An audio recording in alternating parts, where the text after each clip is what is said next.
Hey guys, this is Stephanie with A Northern Gardener, and today I want to talk to you about colder temperatures and the transition into fall. With the autumnal equinox that just happened, that is basically when the day length and the night length are equal. And so every day after the autumnal equinox, the nights are getting longer and therefore cooler as well. The first thing I want to talk about in transitioning your garden for fall is to continue to deadhead. So that means removing all the spent blossoms from your plants. And this will allow for new and more plants to grow and take their place.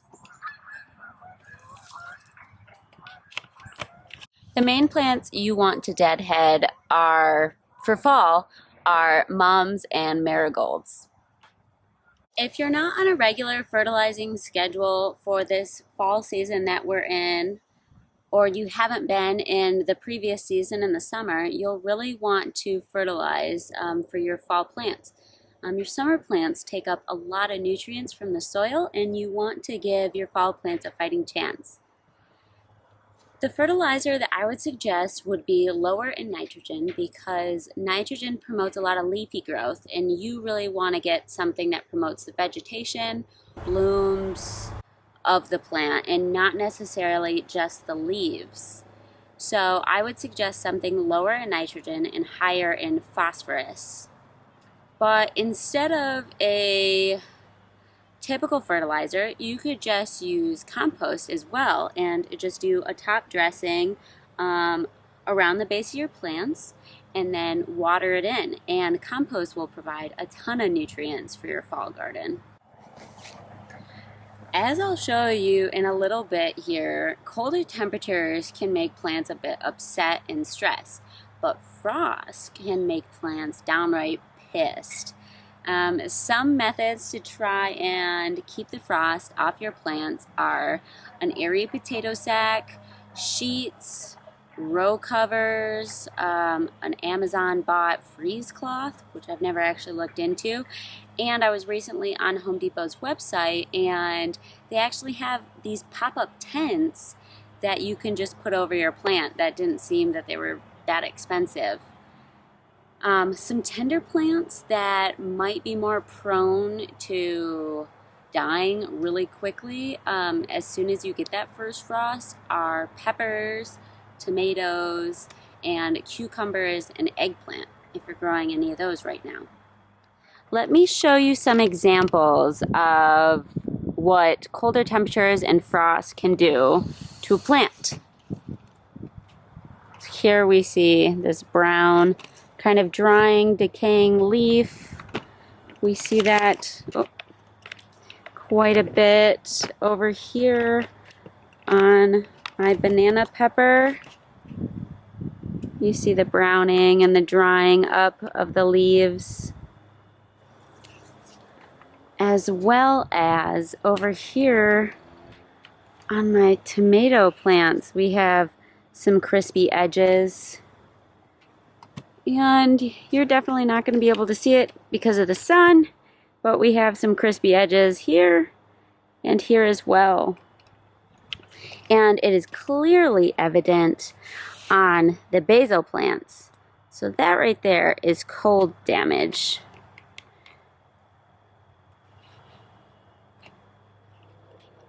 You will want to harvest often and early when the fall temperatures start to encroach. This gives stimulation to the plants to send more energy to the fruit that still needs to ripen. You can also prune to allow increased airflow and give more sunlight to the plants in need. Here is my pruned tomato, and I'll put up a picture to show you the before and after pruning of this plant. I've also taken a few leaves off the bottom of my pepper plants just to allow more airflow in there, hopefully get a little bit sunlight to them. Mulching is another thing that can help when fall temperatures start coming in. Mulch helps regulate the soil temperature. It acts as insulation for the plant. And it's actually kind of funny because insulation can work both ways.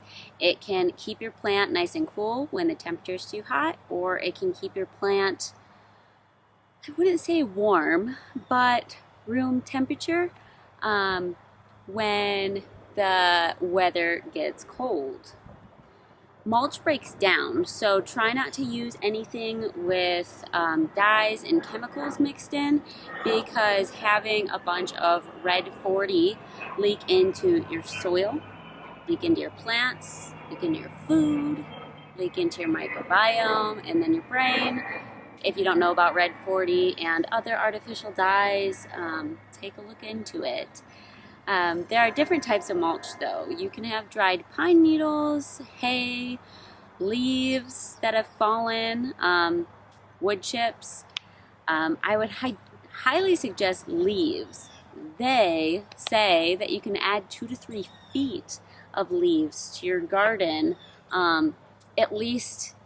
We'll talk about this in another video, but when you're done with your fall garden, add 2 to 3 feet of dried leaves or fallen leaves, it is fall, to your soil. And they say 2 to 3 feet because the leaves decompose quite quickly, but they also add a ton of nutrients to your soil.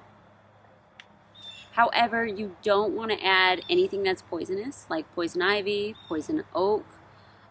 They also say do not use black walnut and any type of sumac leaf. I'm not exactly sure what that is, but I don't think I have any in my yard.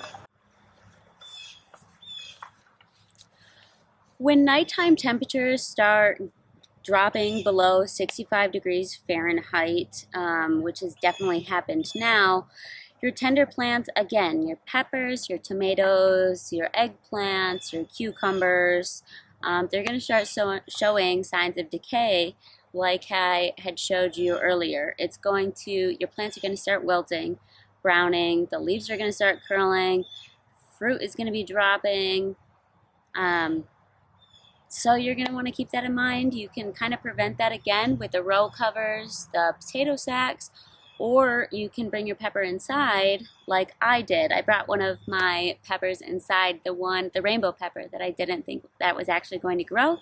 Well, I bring it inside at night, bring it back outside in the day, and it has like 7 or 8 dark purple peppers, and I'm just praying that I can keep that plant alive for those to ripen and so I can harvest them, because they look pretty spooky, and I love that at this time of year. One more thing I should mention to you guys is that now is a really good time to start harvesting your herbs. As you saw, my basil plant is not doing too hot right now, and it's not going to come back. So kind of once the leaves start to brown, everything else that's outside is also going to start to brown as far as your herbs go.